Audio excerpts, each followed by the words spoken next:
All right, welcome everyone. Thanks so much for joining us today for another installment of the Research Webinar Series hosted by our team here at the Michigan Virtual Learning Research Institute, or MVLRI.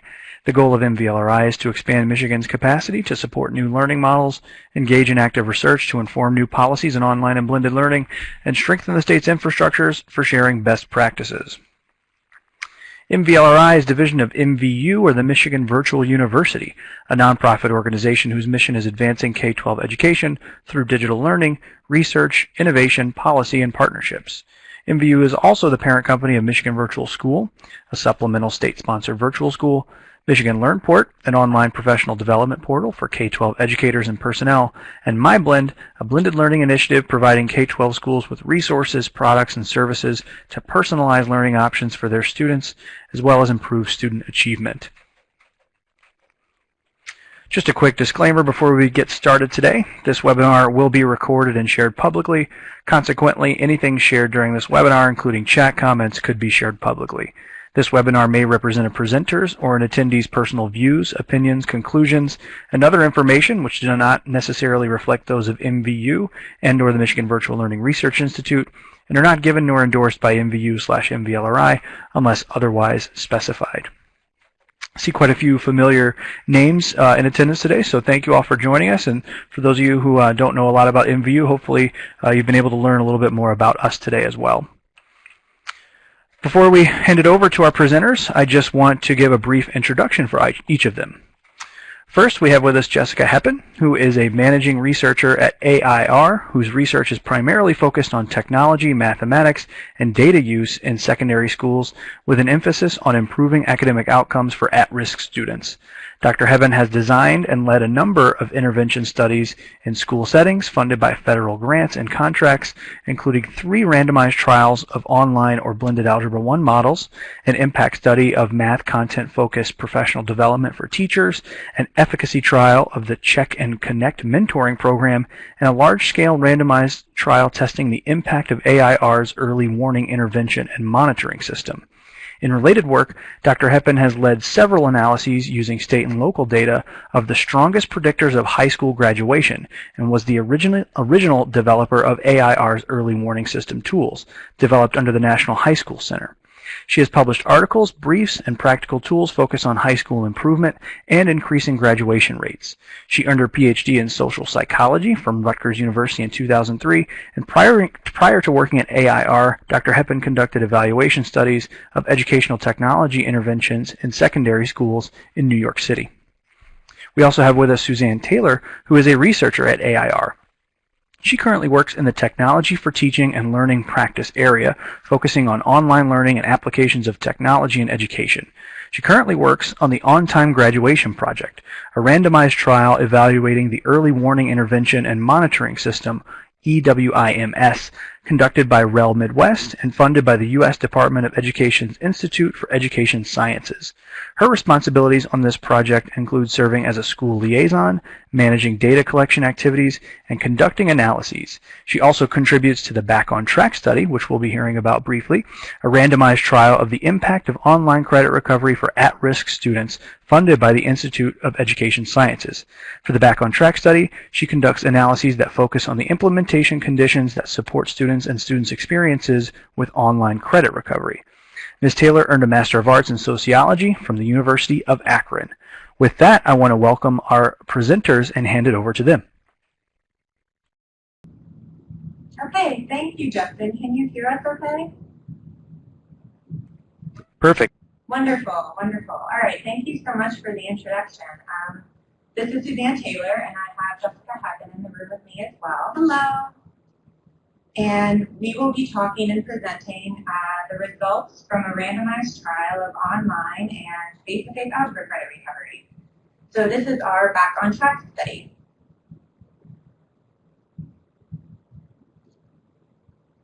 Okay, so a little bit about the background for this study and the rationale for this study is that credit in 9th grade courses is a strong predictor of eventual graduation for students.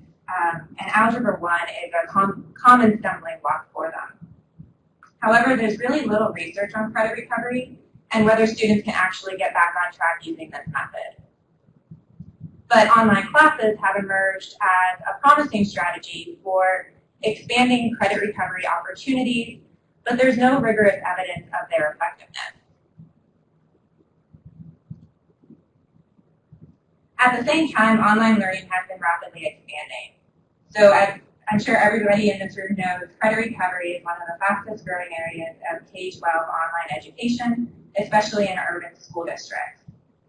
And online courses may benefit students who fail for a variety of reasons.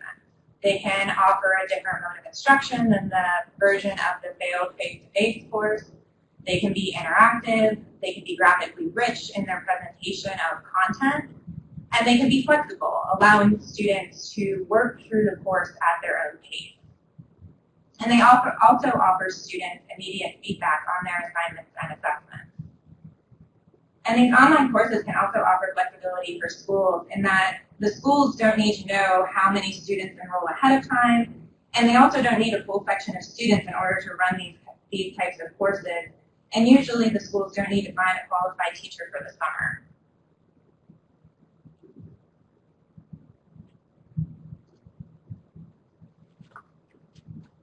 And the Back on Track study is funded by the U.S. Department of Education's Institute of Education Sciences. It's a partnership between the American Institutes for Research, the University of Chicago Consortium on School Research, and Chicago Public Schools. And the goals of the Back on Track study is to test the efficacy of online versus face-to-face Algebra 1 for credit recovery on a host of student academic outcomes, determine the implementation conditions that support student success, and gauge whether and how early credit recovery can help at-risk students get back on track.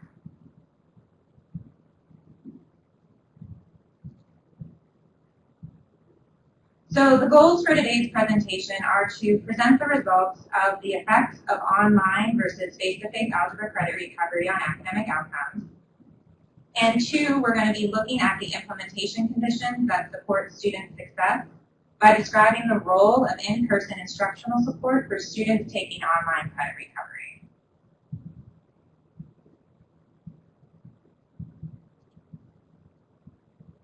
A little bit of an overview of the study is that we conducted on-site random assignment of students on their first day of summer school in Chicago high schools. So we actually showed up on that first day of summer school and were with the students and actually randomly assigned them to their different classes. And we blocked on gender and whether or not students failed Algebra 1A, which is the first semester of the course. And the purpose that we chose to do on-site random assignment was to minimize the threat of no-shows. So we were not helped as we were there and being able to actually randomly assign the students on that first day. And so when we were there, we randomly assigned them to the online course, which was provided by Untitled Learning K-12, which was a common provider for many schools and districts, and it was popular in Chicago. And then we randomly assigned them to their typical face-to-face Algebra 1 summer classes.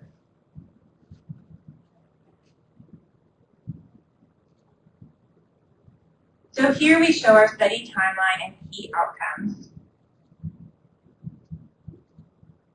The focus of the study was on 9th grade students who failed Algebra 1B, and that would be during their first year of high school. And then the credit recovery courses, these online and face-to-face versions, were offered in the summer after their 9th grade year. At the end of that summer session, we measured student experiences, their grades, and whether or not they recovered credit, and their scores on a study-administered algebra post-test. And this included 28 NAEP items. And we continue to follow these same students through their second, third, and fourth years of high school to their eventual on-time graduation. And then in each year, we looked at their accumulation of math credits and whether or not they were on track. We also looked at standardized scores on their plan tests, which was administered in their 10th grade year, and we also looked at their ACT scores.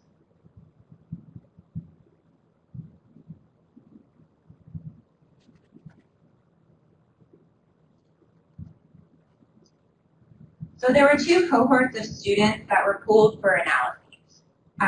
We had a total of 17 CPS high schools participate. So 613 students were assigned to the online course, and we had 611 students assigned to the face-to-face version of the course, for a total of 1,224 first-time ninth grade students. One thing to note is that large schools are overrepresented in this sample, and we needed to do that in order to fill the online and face-to-face section. Also, the students who failed Algebra 1B, they weren't just off track because they failed that course. They were extremely at risk. So these were students who failed, on average, about 4.5 semester courses during their ninth grade year.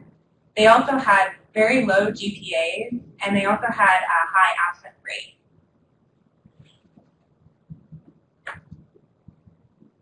So a little bit about the online course. As I mentioned earlier, this was developed by Untitled Learning K-12, which was is a popular provider, especially in Chicago public schools.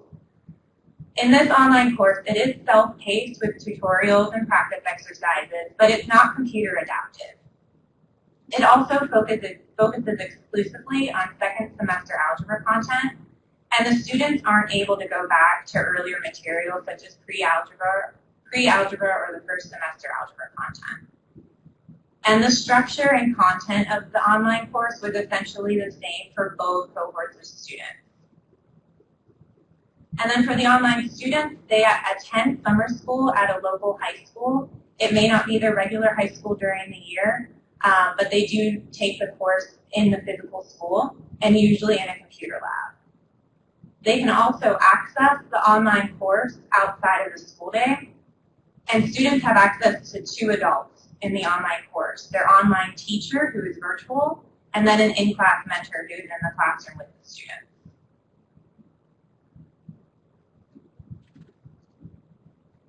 The face-to-face classes were the regular business-as-usual classes that were offered during summer school. So these are taught by certified math teachers, and they are selected by the schools according to just typical summer school hiring processes. They can offer a wide variety of algebra textbooks and any supplemental materials, and it's a mix of commercial and teacher-generated curricular materials.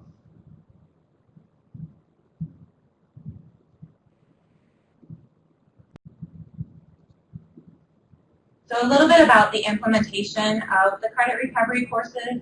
We did this in 2 summers, so summer 2011 and summer 2012. In the first summer that we implemented these courses, we had 36 sections total, so the same, 18 online and 18 face-to-face. We had a few more sections in summer 2012 for a total of 40 sections. There was a slight difference between the duration of the summer school sessions between the 2 summers. In the first summer session, there were 2 summer sessions, but they could vary. They were usually about 3.5 to 4 weeks. But in that second summer, there were actually 2 distinct 3-week summer sessions, and the district had actually mandated the start and end date. In both summers, the online students had access to those 2 adults that I just mentioned, the online teacher and the in-class mentor. And there were no major technology issues in summer 2011, but we did have and see and observe some technology problems in that second session of that second summer, in summer 2012.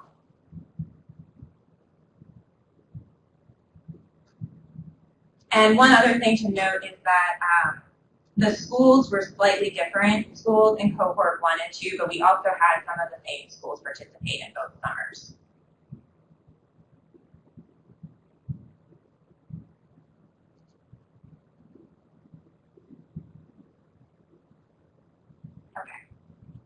So I think we had a question from Susan about whether or not the students had failed Algebra 1A as well, or do we have kind of a mixed result in terms of students maybe passing 1A but failing 1B? I think she was just curious to know about kind of their previous course history in algebra as well. Sure, thank you. Yes, it could be a mix. So we blocked on Algebra 1A. So the students could have passed Algebra 1A or they could have failed Algebra 1A. And in some cases, if we didn't have that information, we didn't know whether they failed Algebra 1A, but that was also used to inform random assignments, so it wasn't mixed. And then we found out, this is Jessica, and then we found out later by collecting more information about the students participating in the study, that about half of the students who participated had failed first semester algebra in addition to second semester algebra. So we had a mix, which is typical in this particular district. Great. So for our impact analyses, we used fixed effects models accounting for clustering of students within schools and summer sessions. And we used student level covariates to improve precision. And we used linear regression for continuous outcomes and logistic regression for binary outcomes.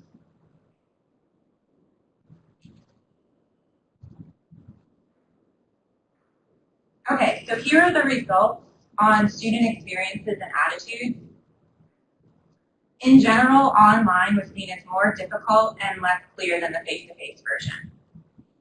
So in this figure, it shows the effect sizes for each student attitude.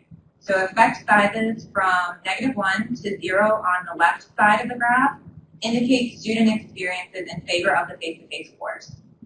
Effect sizes from 0 to 1 on the right-hand side of the graph indicate experiences that were in favor or higher for online students. And there were statistically significant differences for 3 attitudes. Face-to-face students had higher liking or confidence in math. Online students perceived the course as more difficult, and face-to-face students perceived the course to have more clarity. The other instructional experiences like engagement, classroom personalism, usefulness of mathematics, and teacher expectations were all found to be not statistically significantly different. And consistent with this perception that the online course was more difficult, grades were also higher in the face-to-face classes in both cohorts. So this figure shows the grades that students earned in the face-to-face and online course. And overall, 71% of students successfully recovered their credit. And online students had significantly lower credit recovery rates compared to the face-to-face students. And that's 66% for the online students and 76% for the face-to-face students.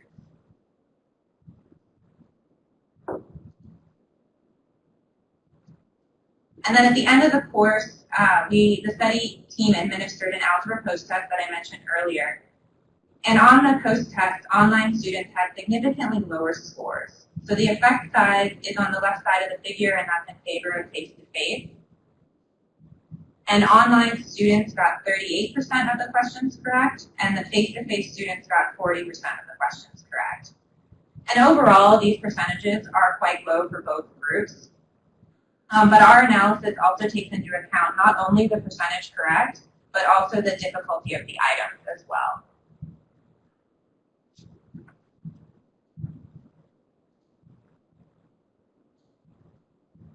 And then, however, for the year 2 outcomes, there were no differences on the planned score. So that's the test that the students take in their 10th grade year.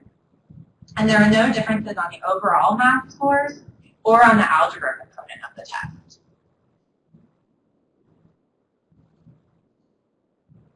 And then similarly, for other longer-term outcomes in years 2, 3, and 4, when we looked at math credit accumulation and on-track rate, there were no differences between the online and face-to-face students.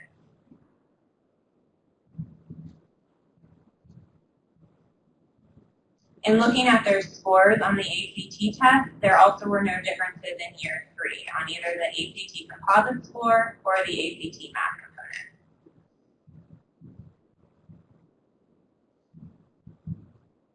And then lastly, there were no differences between the online and face-to-face students on 4-year graduation rates. 47% of the students in each condition graduated within 4 years.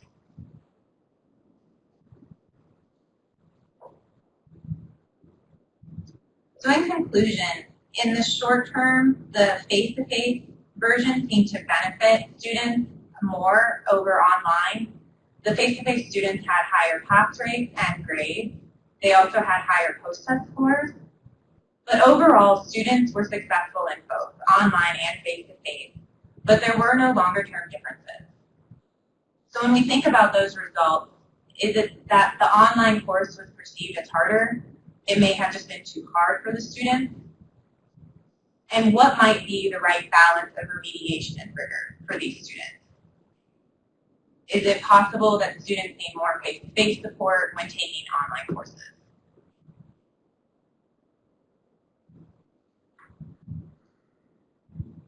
So this brings us to our next section, which is about the role of in-person instructional support for students taking online credit recovery.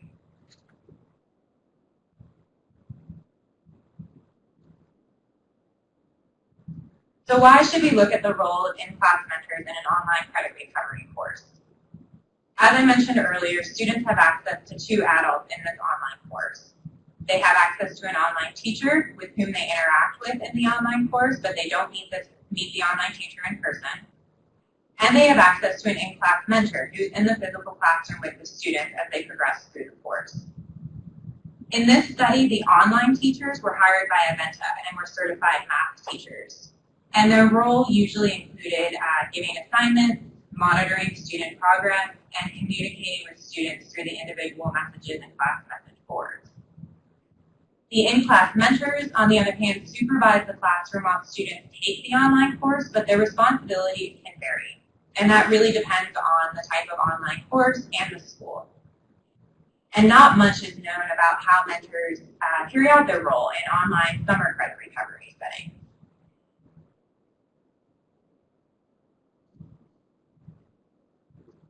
So in-class mentors are school staff. They're usually teachers, and they may be certified in the same content as the online course.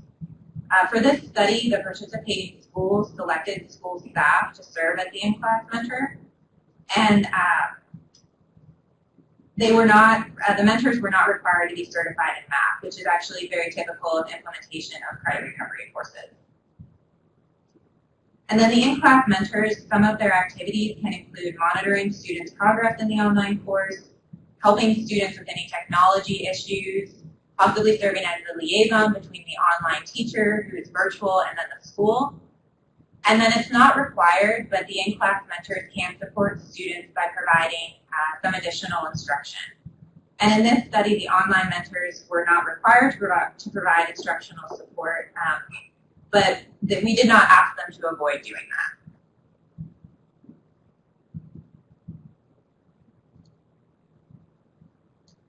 So the questions that we were interested in asking were, to what extent did the in-class mentors provide students who were taking the online course with instructional support?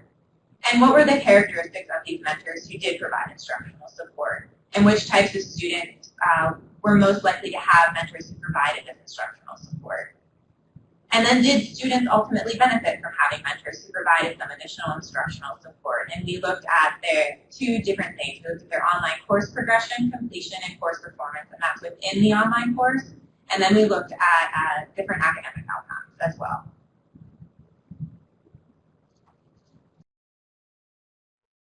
So it looks like we have a question here from Becky about maybe some of the makeup of the mentors. Can you talk a little bit about maybe whether or not some of the mentors had previous experience mentoring online learners? Yes, we can talk about that. We actually have a slide coming up that gives their background and experience. I think it's right. Couple more slides, but to give maybe a little bit of background, some of the mentors, they were certified to take. They were certified in math, and then we also had had about 12 years of teaching experience on average. But that slide is coming up. Most of them didn't have experience as mentors from other online courses, but we did implement this over 2 summers. So some of the mentors the second year had served as mentors the first year. So some of them gained experience by participating in the project. But it was a mix. Mostly they were new to the job, I would say. Great. Okay. So in total, we had 76 algebra credit recovery classes, so 38 online classes and 38 face-to-face classes. And all of the online classes were provided at the school in a computer lab or classroom. In most participating schools, as I was mentioning when we were talking about the implementation of the credit recovery courses, they held summer school daily for about 4 hours each day for about 3 to 4 weeks. And this was to meet the 60-hour requirement for a one-semester credit recovery course.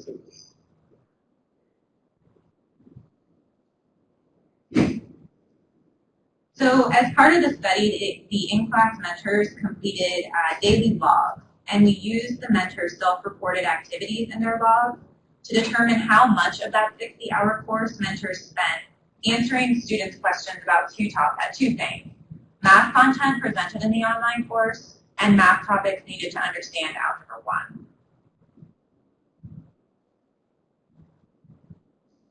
We then defined instructional support provided by the mentors. So mentors who spent 20% or more of the course time instructing math were defined as instructionally supportive mentors. And then mentors who spent less than 20% of that 60-hour course time instructing math were defined as less instructionally supportive mentors.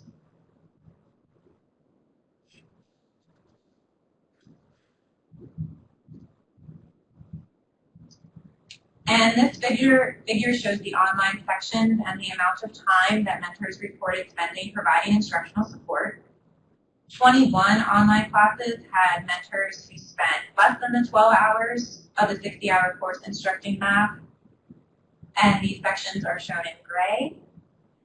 And then we have 15 classes that had mentors who spent 12 or more hours instructing math, and these are the sections that are shown in blue. And then those sections are the ones where 20% or more of the course time was spent instructing math.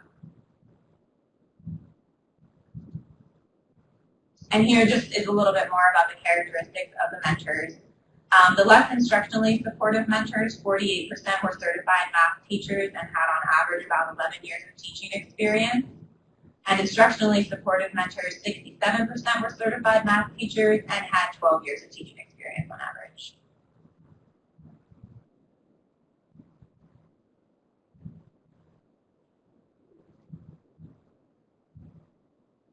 And these are the characteristics of the students with instructionally supportive mentors and less instructionally supportive mentors. And for the most part, the level of support that mentors provided was not tailored to certain student characteristics like gender, special education status, or student absence rates. The one exception was that students in classrooms with instructionally supportive mentors had lower suspension rates during the previous school year than students with less instructionally supportive mentors, and that is shown in those last two bars. It looks like we have a question from John here, another question about the, I guess, kind of the students population. Did all the students in the study attend school 60 hours to earn their credits? Yes. Yes. So for the face-to-face students and for the online students, the regular one semester credit recovery course is 60 hours. And they did that over that 4-week period. They did. I mean, if students in the online course paced through it quickly, they could have finished before the summer session was over and gotten a passing grade. We had very few examples of that in this particular case, but the course did allow students to go at their own pace. And if they made it through enough of the content that the mentor in their school would make the locally based decision that they make to assign a passing grade, then the student could be done before the end of the summer session. And we only knew about those cases when it was time to collect data, because we collected the post-test and the student survey at the end of the summer session. And so in a couple of cases, we saw those exceptions where kids had finished early. And so we know that it was possible. It was just that with this group of kids, mostly they found, as Suzanne said earlier, the course was difficult. They found it difficult. They didn't make it all the way through the course, and they couldn't do it within the 60-hour period for the most part.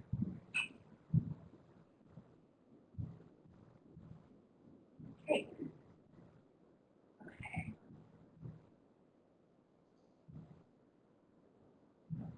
So to measure online course performance, we use the archived event of course data. And this recorded things like students' time spent in the course and their performance in the course. And we use the archived data to determine student activity and performance in the online course on a total of 29 tests. So this included 24 quizzes and 5 unit exams. And we looked at this in 3 ways. We looked at course progression, so the percentage of tests that the students attempted, course completion, the percentage of tests that they passed, and course performance. We looked at this in 2 ways. The percentage of points that they earned on the test that they took, and then the cumulative amount of points that they earned out of all of the possible points in the course. We also measured short-term academic outcomes, and we looked at this by comparing the online classes to their matched face-to-face counterparts in the same cohort, session, and school. So we looked at their credit recovery rates, their scores on the study-administered algebra assessment, and their responses to the student survey that measured their experiences in the credit recovery courses. And one thing to note as well is that mentors were responsible for assigning the final grade for students in the course.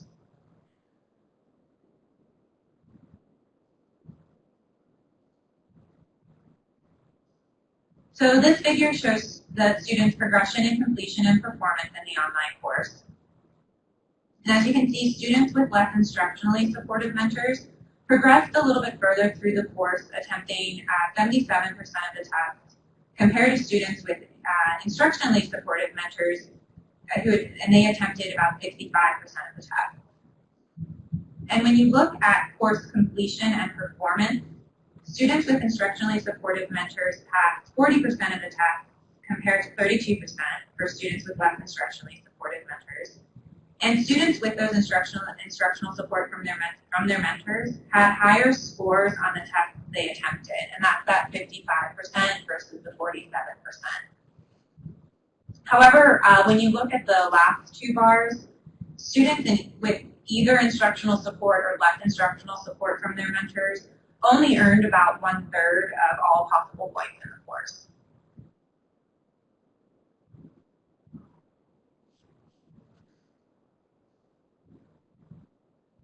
So this is just a reminder of a slide that we showed that a little bit earlier about the main analyses, and that they found that the face-to-face students had higher grades and credit recovery rates. So that was 76% versus the 66%. And this is just to give a little bit of a reminder when we go to this next slide, which shows when taking into consideration whether students in the online course had this instructional support from their mentors, it provides a little bit of a more nuanced picture. So the credit recovery rates for the online students with instructionally supportive mentors was higher than that for the online students whose mentors provided less instructional support, and that's that 77% versus the 60%. And then in fact, the average credit recovery rate for online students with instructionally supportive mentors was similar to that of students who took the face-to-face class, and that's at 77% for both, which is shown in blue. And then on the other hand, the average credit recovery rate for students with less instructionally supportive mentors was significantly lower than that of the students in their school who were taking the face-to-face classes, and those are the 2 bars shown in gray.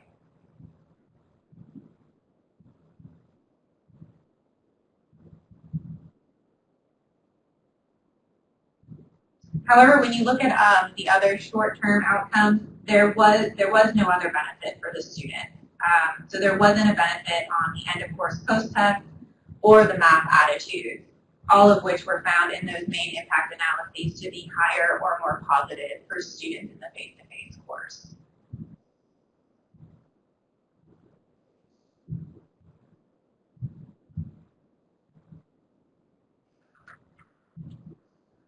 So in summary, the students with instructionally supportive mentors, compared to the students who had less instructional support from their mentors, they may have navigated the online course at greater depth and less breadth. They also had credit recovery rates that resembled their face-to-face counterparts, but they didn't experience any other short-term benefits.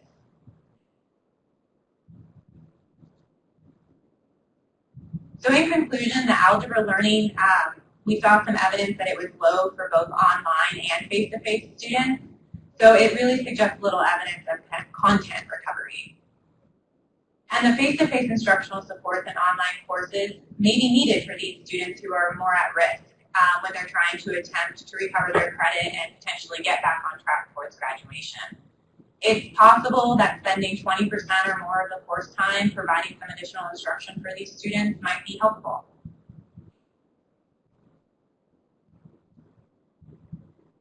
And I just want to thank you.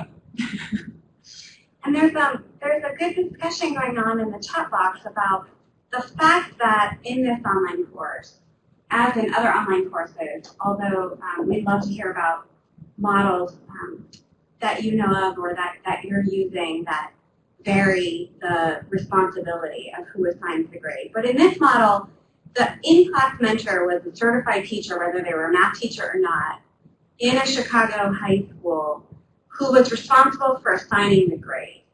And the information that they used, and we collected some information from both the face-to-face teachers and the online or in-class mentors about what kinds of information they used to inform the grade that they assigned, and how much they took behavior into account, and how much they took quizzes and tests into account, and how much they took participation into account, and other things.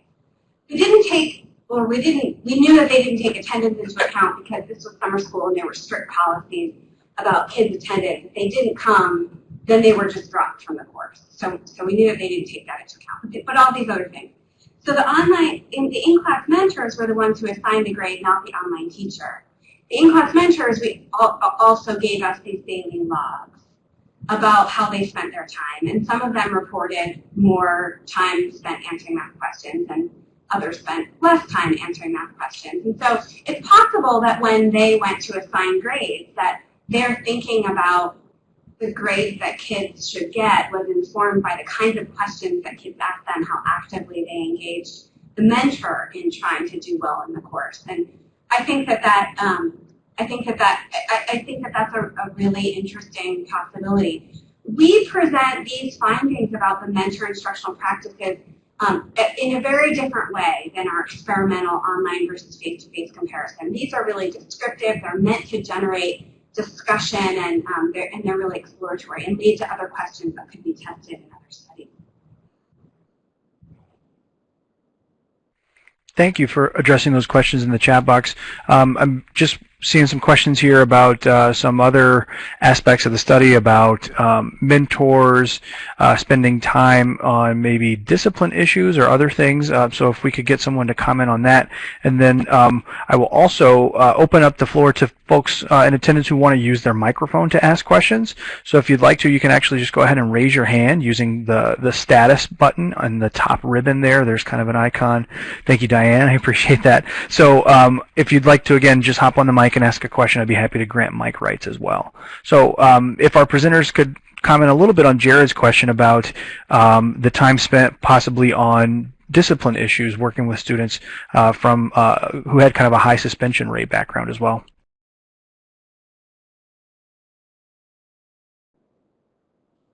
Yes, and with the mentor logs, we did ask them to report on different activities that the mentors could have been doing during the course time. One of them was behavior, and I think one of them was behavior. We also asked about technology issues, how much time they were spending helping kids and support them with any tech problems. But we haven't necessarily really looked at the amount of time and pulled and teased that apart to see how much time they were spending on the behavior issues. I think when I may have looked at it originally, it was quite low. So that may have been a reason why we didn't necessarily feel like we had to pull that piece out. And it's also just such a condensed time frame for having this course in 60 hours that it's possible that some of these behavior issues may just not have really come up. And there's also the issue of attendance during summer school. So students, if they missed 2 days, then they were dropped. So they couldn't attend summer school anymore. So that may have been a reason why we weren't seeing as many behavior issues for some reason, but we didn't necessarily pull that out. No, we should. I think that's a great suggestion. We didn't see behavior problems when we went to observe these classes or when we went to collect data either, and we definitely had a group of kids with, during regular school year, discipline issues. And I do think that there was something maybe different about summer school. Mostly there weren't major issues in these summer school classes, which may have been different from the regular year. But I think it's a great suggestion to look at what were the offset, like what were the mentors who were spending less time answering math questions or providing instructional support doing more of than the instructionally supported mentors. So it's a great suggestion.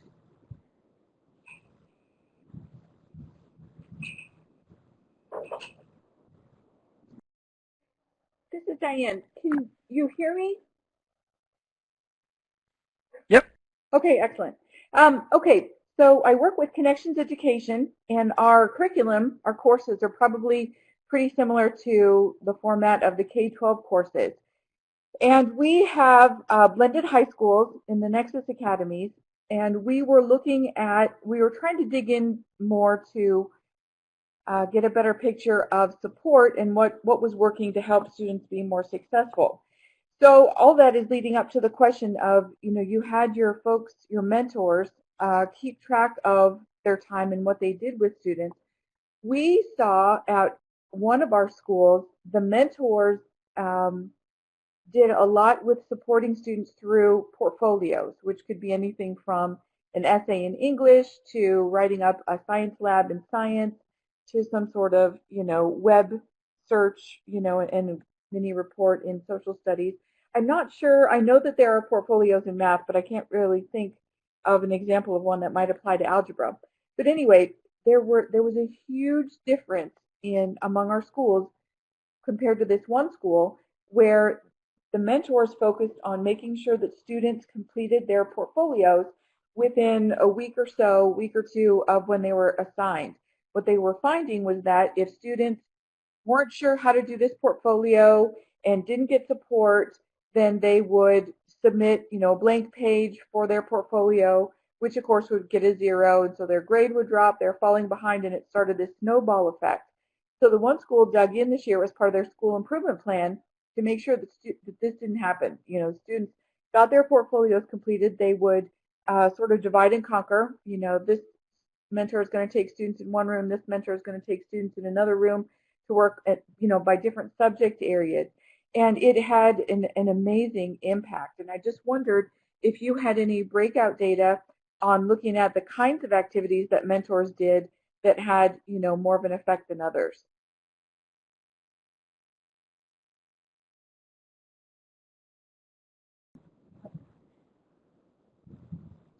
Yeah, so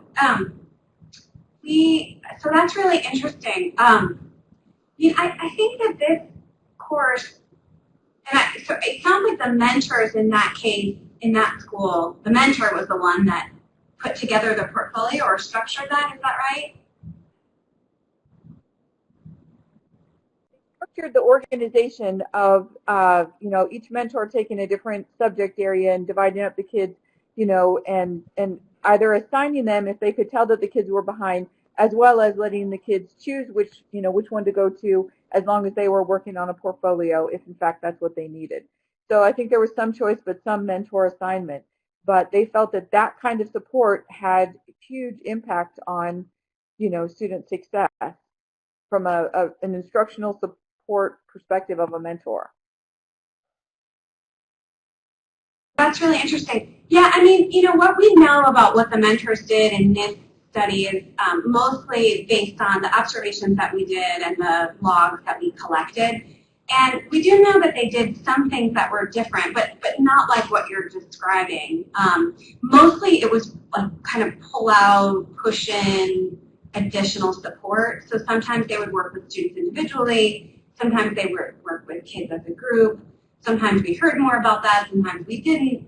But mostly the online course was structured in a way that the content was within there.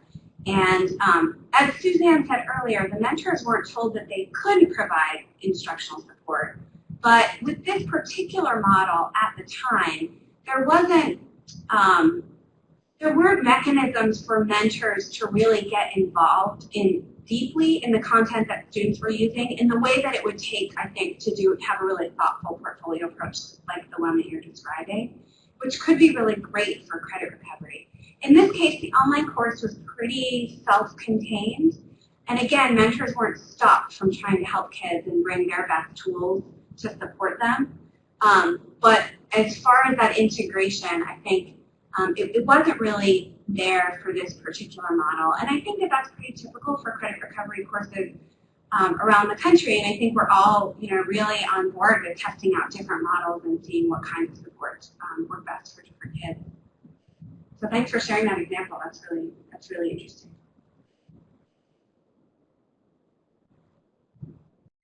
Looks like we had a couple questions from John as well. I think one more so about the aspects of the course on whether or not maybe there were some mastery-based elements involved in terms of students maybe being able to retake quizzes in terms of their course progression. And then another question, I think more kind of at the programmatic level on whether or not the teachers in the face-to-face classrooms were compensated at the same rate as mentors. So if you have any insights on those two questions, we'd greatly appreciate it. Yes, so for the first question, students could retake quizzes, and I think they were allowed to have between like 3 and 5 retakes. But if they needed more than that, the mentor actually had to unlock it for the student. And we did, through some of the online archived event data, they do tell you how many times students attempted to the quiz or that unit exam. And they did make use of that element of it for sure. But yeah, they could retake the quizzes and exams up to a certain amount. Mm-hmm. Yeah, I think it was 5 times. I think it was 5. If they needed more than that, then they would have to ask the online teacher, and the online teacher would coordinate with the mentor, and then the mentor could unlock it. The payment issue, I think you're on to a good question. So in this study, mentors who were certified teachers and the face-to-face teachers were paid at the same rate. And so when you add everything up, that means that administering the online course was actually more expensive than the face-to-face class. Because we didn't provide, mentors, they were paid the same rate out of a grant, a research grant, and we didn't give mentors a reduced rate. So the grant resources covered the student seats in the course as well as the mentors' hourly rates to teach summer school. And the face-to-face classes covered teachers' hourly rate to teach summer school.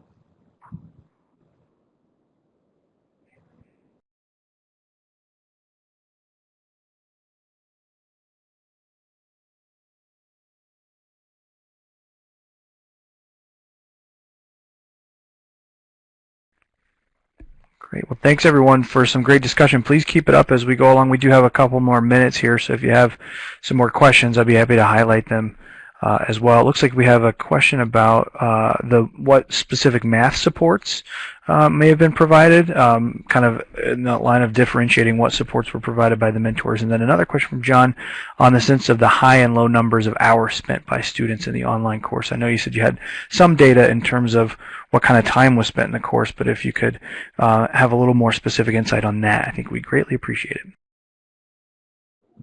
Sure. We do have the number of hours that students spent in the course. I think, let's see. So we actually split it up by students with instructionally supported mentors and less instructionally supported mentors. And it was about the same. It was 26 students with instructionally supported mentors spent on average about 26 hours in the online course compared to 27 hours on average for students with less instructionally supported mentors.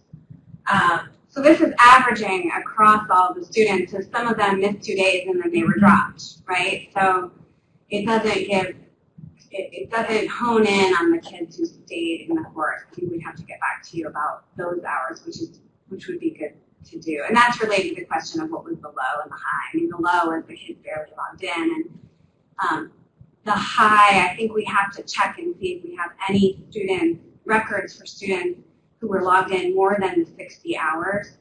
I mentioned in the chat earlier, Mrs. Jessica, that it seems like the duration data that we have seem a little low relative to what we saw. Again, kids were pretty compliant in this class, and those students that stayed in summer school the whole time would have been logged in for more than half of the 60 hours. So we share with you the duration data with a note of caution and ask for a grain of salt on those.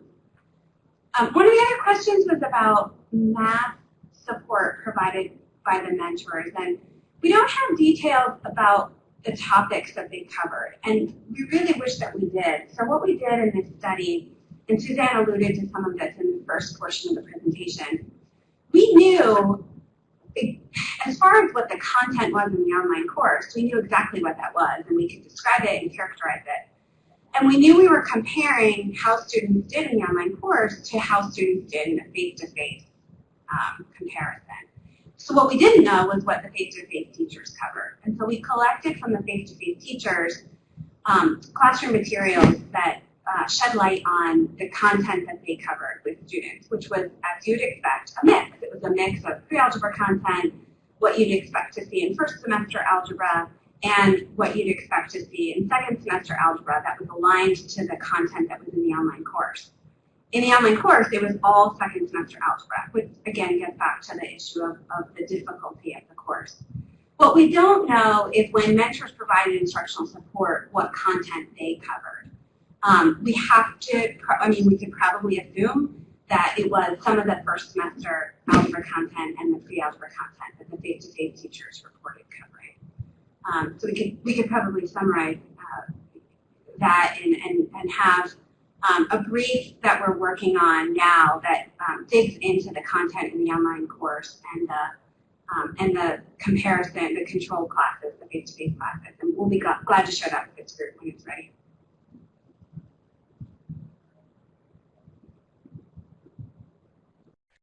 Great. Well, again, we're right up probably about 5 minutes to time here. So if you do have some additional questions, please feel free to post them. Questions or comments, please feel free to post them in the chat window there. Our presenters were gracious enough to share their email addresses with you all. So please feel free to reach out to them if you have additional questions about the study. It looks like Catherine is calling out here that we have one of our attendees, Dr. Jared Borat from George Mason University, is actually going to be co-guest editing a special issue of the Journal of Online Learning Research with Dennis Beck and Lisa Hasler-Walters. That's going to be really focusing on supporting students in online learning environments. So we do want to highlight Jared's work in this area as well, and so we want to thank Jared for contributing to the conversation as well. So before we close up shop today, I just wanted to post a couple polls just to gauge kind of our satisfaction and the value that we found in the webinar today. So I'll go ahead and post those. Hopefully everyone's able to see them and vote in them.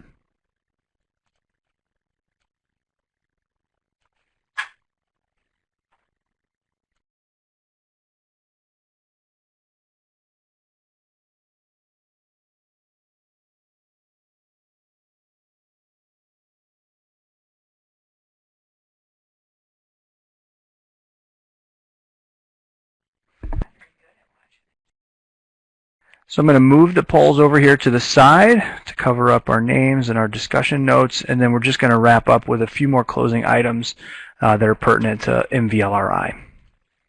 We did want to make mention of a couple ongoing projects that we have here at the Institute. We have a podcast series called Virtual Viewpoints.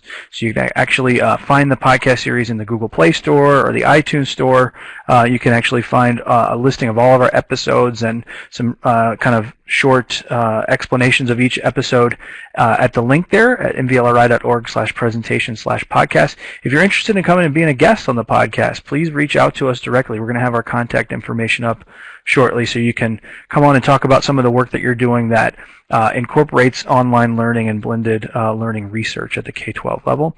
We also have a guest blogger program, so if you're interested in writing for us, you can learn more about our guest blogger program there to see what's involved and how you might be able to share some of your own work through our blog platform. I think we have a couple blog writers in attendance today, so they may be able to share some of their experience with you as well. We do have a webinar coming up next week, next Wednesday, June 29th at 2 p.m. Eastern. We're going to be hearing from someone from the Open University on the topic of teacher perceptions and the use for open educational resources. So that session will be based on a recently published study in the Journal of Online Learning Research. So it will be held here in the same room. To get more information, you can actually go to the URL that we are about to show right now. You can keep in touch with us. In the meantime, you can reach out to us, let us know what you think about our webinar series and some of our other products and platforms. You can email us at mvlri@mivu.org. You can sign up for our mailing list to keep current with our work, to keep current with the work that we're highlighting of others. The link to sign up for our listserv is linked there in the second line. You can follow us on Facebook and Twitter at MVLR Institute. You can find us on LinkedIn for some updates there as well. You can also find all of our recordings of our archived webinars at our YouTube channel, which is youtube.com/MVLRI1. You can expect this recording to go up probably within the next 24 to 48 hours, and we would encourage you to share it with those who may be interested. And then finally, you can find a list of our upcoming webinars at our website, mvlri.org, and then from there you can navigate to presentations and webinars to find more information about our webinar series. We want to give a big round of applause and a huge show of gratitude to our presenters today for coming and sharing some important work with us today. So thank you again very much. Thank you. Thanks, everyone. All right, with that, we will go ahead and close the room. I hope everyone enjoys the rest of your Tuesday. Take care.